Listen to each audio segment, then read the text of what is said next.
Nagsimula kami ng asawa ko sa maliit lang na bahay. Kontento na ako rito kasi nakabukod kami, mahalaga sa akin yun. 2,500 monthly, hindi pa kasama ang tubig at kuryente. Para sa akin, mura na to at nasa city pa kami. Bago lang kasi to, mabait din ang may-ari. Yung iba nga 4K plus na ang mga apartment. Sakto lang ito sa budget namin since ang mister ko lang ang nagtatrabaho.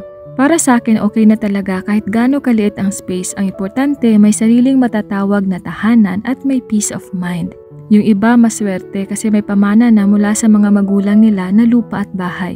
Pinaghirapan naman ng mga magulang nila yun eh. Kaya nga kami ng asawa ko nagsusumikap din na makabili ng sariling lupa at makapagpatayo ng sariling bahay in God's time para may pamana rin namin sa aming anak in the future.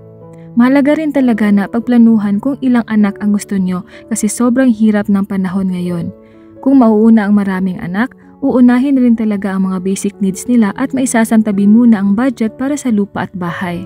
Pero okay lang din naman kung nasa sitwasyon ka na ganyan. Magsumikap lang kayo mag-asawa, kayang-kaya nyo yan. Depende lang kasi rin yan sa pananaw ng tao. Yung iba okay lang kahit mahirap ang buhay dahil masaya ang magkaroon ng maraming anak.